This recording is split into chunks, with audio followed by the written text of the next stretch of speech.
మనం తినే ఆహారం మనమే పండించుకునే అవకాశం ఉన్నప్పుడు ఆ అవకాశాన్ని వదిలిపెట్టకుండా ఇలా ఉపయోగించుకుందాం. హలో అండి, అందరికీ నమస్కారం. మా ఇంటి ముందున్న పూల మొక్కల్లో నేను గోంగూర కాడలతో తీసుకువచ్చినప్పుడు ఆ గోంగూర తీసుకొని ఆ కాడలను మట్టిలో నాటాను. అవి ఇప్పుడు పెరిగి పెద్దవవి ఇలా ఆకులు వచ్చాయి. నేను ఇది మూడోసారి హార్వెస్ట్ చేశాను. ఏ కెమికల్స్ లేకుండా మన ఇంటి ముందే మనము కూరగాయలు పండ్లు తయారు చేసుకొని ఆహారంగా తీసుకోవచ్చు. ఈరోజు నేను గోంగూరతో పచ్చి కొబ్బరి గోంగూర పచ్చడి తయారు చేస్తున్నాను. ఎంతో టేస్టీ హెల్దీ అయిన ఈ గోంగూర రెసిపీ పిల్లలు పెద్దలు ఎంతో ఇష్టంగా తింటారు. ఎక్కువ ప్లేస్ ఉన్న వాళ్ళకి చక్కగా జామ మొక్కలు నాటుకోండి, పనస మొక్కలు,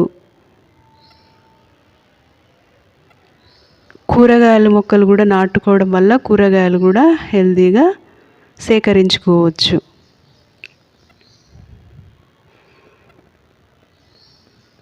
చూడండి, ఈరోజు నేను ఈ గోంగూరతో ఇలా పచ్చడి తయారు చేస్తున్నాను.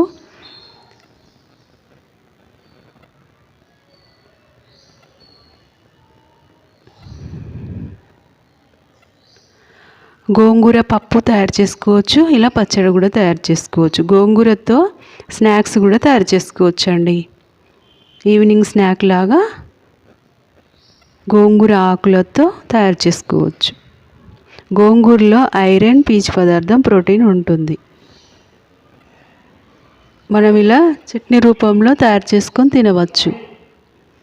ఆరోగ్యానికి ఎంతో మేలు చేసే గోంగూర.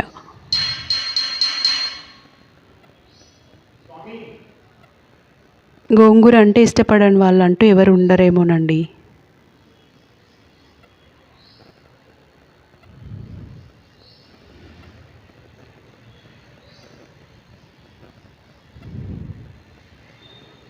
చూడండి, ఇలా నా ఛానల్ని ఫస్ట్ నుండి లాస్ట్ వరకు చూడండి, లైక్ చేయండి, సబ్స్క్రైబ్ చేసుకోండి.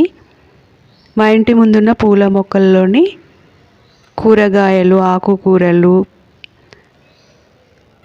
పూలను నా వీడియోలో చూపిస్తూ ఉంటాను.